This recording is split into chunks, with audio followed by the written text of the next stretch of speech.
Hello everyone, I hope all are feeling well.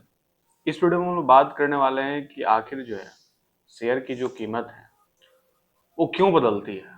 जैसा कि आपको स्क्रीन पे भी दिख रहा होगा कि शेयर की जो कीमतें हैं ये क्यों बदलती है, इसके बारे में हम लोग देखेंगे। बोल रहा है, यदि आप शेयर बाजारों में व्यापार या निवेश करते हैं तो आपने देखा होगा कि ट्रेडिंग घंटों के दौरान प्रतिभूति या शेयरों की कीमतें हर सेकंड बदलती है। उसी दिन कुछ शेयर की कीमतें बढ़ जाती है जबकि अन्य में गिरावट आती है। यह शेयर की कीमतों में यह बदलाव है जो इंट्राडे डेरिवेटिव ट्रेडर शेयर बाजार में पैसा बनाने के लिए लाभ उठाते हैं। लेकिन क्या आपने कभी सोचा है कि किसी शेयर की कीमत में बदलाव के पीछे क्या वजह हो सकती है? खैर, इस सवाल का कोई सीधा जवाब नहीं है। कई कारक एक शेयर के मूल्य, आंदोलन की दिशा और परिमाण को निर्धारित करते हैं। एक कारक तकनीकी, किफायती कंपनी से संबंधित हम सबक बाजार से संबंधित हो सकते हैं। फिर भी आइए समझते हैं शेयर की कीमतें कैसे बढ़ती है, कैसे घटती है, इन सारी चीजों के बारे में। मांग और आपूर्ति कारक, सबसे महत्वपूर्ण कारक जो शेयर की कीमतों को उतार चढ़ाव का कारण बनाता है वह मांग और आपूर्ति है। यदि लोगों की बढ़ी हुई संख्या किसी विशेष शेयर में निवेश करना शुरू कर देती है तो इसकी मांग अधिक होती है, इसलिए इसकी कीमतें बढ़ने लगती है। लेकिन इसके विपरीत यदि कई लोग एक साथ किसी विशेष स्टॉक को बेचना चाहते हैं तो इसकी आपूर्ति बढ़ जाएगी, इसलिए इसकी कीमतें गिरेगी।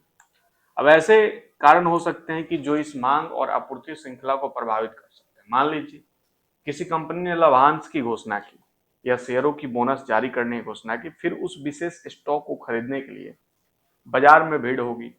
अब उस स्टॉक की मांग बढ़ेगी और उसकी कीमत उत्तर की ओर बढ़ने लगेगी।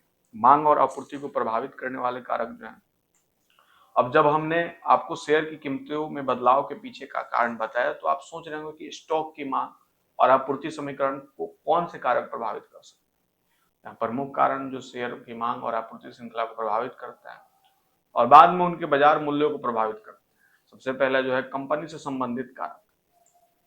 एक शेयर है स्टॉक कुछ और कुछ नहीं बल्कि सुरक्षा जो किसी कंपनी में इक्विटी स्वामित्व को दर्शाता है। इसलिए किसी कंपनी में कोई भी सकारात्मक या नकारात्मक विकास सीधे उसके शेयर की कीमत को प्रभावित करेगा।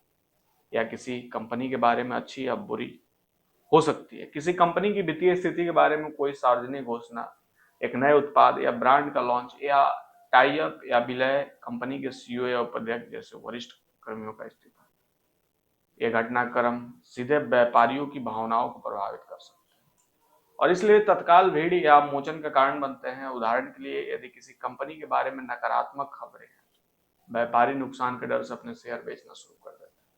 इससे बाजार में उस कंपनी के शेयरों की आपूर्ति बढ़ जाती है जिससे उसकी कीमतों में गिरावट आती है।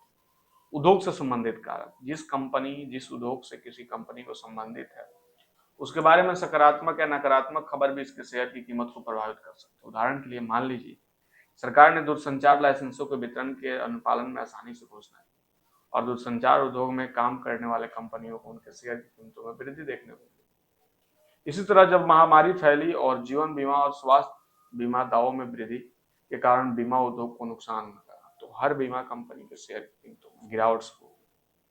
बाजार के रुझान, बाजार की मौजूदा प्रवृत्ति की शेयरों की कीमतों को प्रभावित करती है। तो आपने इन दोनों शब्दों के बारे में सुना होगा, एक बैल बाजार और एक भालू बाजार। एक बुल मार्केट तब होता है जब सूचकांक ऊपर जाता है और एक भालू बाजार तब होता है जब सूचकांक नीचे जाता है। यह आमतौर पर तब होता है जब निवेशक बाजार के भविष्य के बारे में आशावादी या निराशावादी महसूस करते हैं।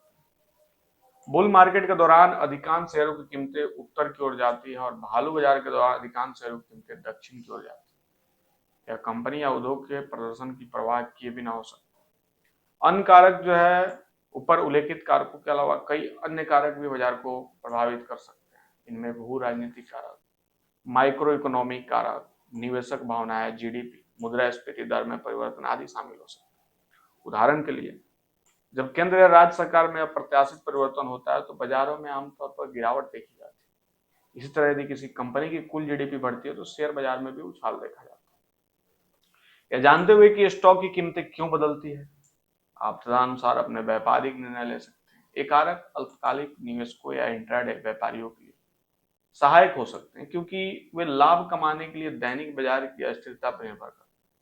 एक कारक दीर्घकालिक निवेशकों के लिए कम महत्व रखते हैं क्योंकि अल्पकालिक बाजार आंदोलनों के बावजूद काफी अवधि के लिए निवेशित रहने में विश्वास रखते हैं। तो इन्हीं सब कारणों की वजह से जो है कहीं ना कहीं शेयरों का जो कीमतें है वो उतार चढ़ाव होती है। आई होप आपको समझ में आया होगा। मिलता है ऐसा है कोई एक और नया वीडियो लेके, तब तक के लिए बाय बाय।